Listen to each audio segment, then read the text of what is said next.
Yesa reka ndakunyuzeho amakuru ariko aravugwangwa muri kino gihe muri kano karere. Amakuru ariko aravugwangwa ku muririmbyi Inosbi, umuririmbyi wo mu gihugu ca Republika iharanira intwaro rusangi ya Kongo. Ayo makuru rero ariko aravugwangwa kuri uno musaza Inosbi muri kino gihe no muririmbyi agiye ku rwego rukomeye nyaburya benshi bamuzi muri kano karere yuko ari umuririmbyi ari ku kivi nkuko vyagaragaye ku mbuga ngurukanabumenyi zitandukanye zo mu gihugu ca Republika iharanira intwaro rusangi ya Kongo. Kuri uyu wa mbere itariki 3 Munyonyo mu mwaka wa 2025 niho Inosbi byagaragaye yuko agiye mu baririmbyi basanzwe bakomeye cyane bo mu gihugu ca Republika iharanira intwaro rusangi ya Kongo. Ushobora kumbaza ati niki? Nuko Inosbi yabaye umuririmbyi wa mbere afise abarozi benshi wo mu karere ka Kine mu gihugu ca Republika Demokrasi ya Kongo.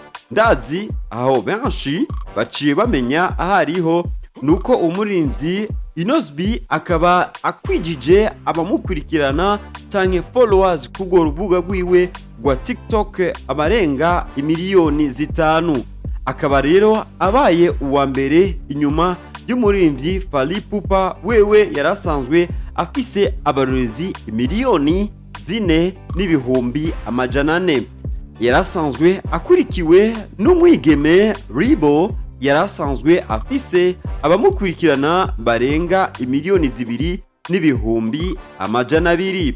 Naho biruko benshi baguma bibaza none byo byifashe gute ku zindi mbuga ngurukana bumenyi.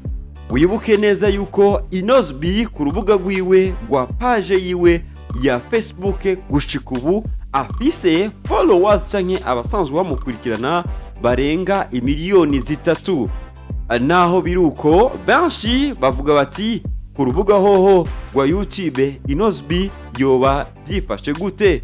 Inosbi gushika ubu ku rubuga rwiwe rwa YouTube canke rwa channel ya YouTube akaba afise abamukurikirana barenga umuriyoni. Ariko ni Fally Ipupa umuririmbyi wa kera nawe nyene ku rubuga rwiwe rwa page yiwe ya Facebook afise abamukurikirana imiliyoni 9 barenga. Nayo Koffi Olomide wa kera afise abamukurikirana kuri urwo rubuga rwa Facebook barenga imiliyoni